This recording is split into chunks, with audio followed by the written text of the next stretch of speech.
কোমর থেকে পা পর্যন্ত আপনার টানটনে ব্যথা, একটু হাঁটলেই আপনার ব্যথা বেড়ে যাচ্ছে, এটা হতে পারে সাইটিকার ব্যথা।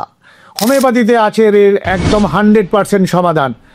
আপনি আজকে আপনাকে সুখবর দিচ্ছি, যেটি হচ্ছে আপনি আমার সাথে সরাসরি কথা বলার একটি মাধ্যম পাচ্ছেন। যা আমার প্রোফাইলে যাবেন, যেখানে গিয়ে আপনি drchiন্ময়রায়.in লিখবেন। লিখলে আপনি ওখানে নাম এবং আপনার মোবাইল নাম্বার দিলে আপনি আমার সাথে সরাসরি কথা বলার সুযোগ পাবেন সম্পূর্ণ ফ্রিতে। এই যে কোমর থেকে পা পর্যন্ত ব্যথা যেটা হয়, যে পায়ে থাই এবং কোমর নিচ থেকে ব্যথাটা যে টান টান ধরে, সেটাকে সাইটিকা ব্যথা বলে। সাইটিকা নার্ভের এটা ব্যথা। এটা কেন হয়? এটা স্লিপ ডিস্ক হলে হয়। দীর্ঘক্ষণ বসে যারা কাজ করে তাদের জন্য হতে পারে। ভারী কাজ তোলার জন্য হতে পারে।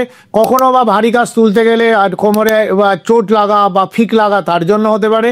ডায়াবেটিক পেশেন্টদের জন্য হতে পারে, অথবা ওবেসিটি যাদের প্রচণ্ড মোটা হয়ে গেছে হট করে, তাদের জন্য হতে পারে। এই উপসর্গ কী হবে?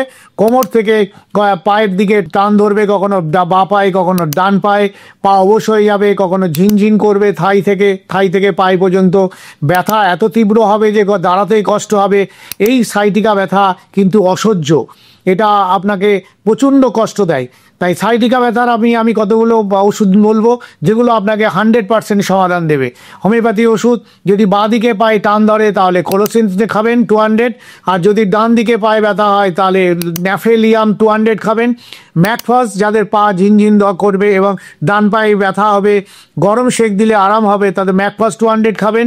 আরেকটি ওষুধের নাম বলছি, যেটি হচ্ছে রাস্টক্স 200, যেটি রাতের বেলা ভোরবেলার দিকে আপনার পায়ে যদি ব্যথা হয় তাহলে রাস্টক্স 200 খাবেন। আপনি এই ওষুধগুলো একটি অভিজ্ঞ ডাক্তারের পরামর্শ নিয়ে খেলে আপনার সাইটিকা ব্যথা থেকে মুক্তি পাবেন। নমস্কার।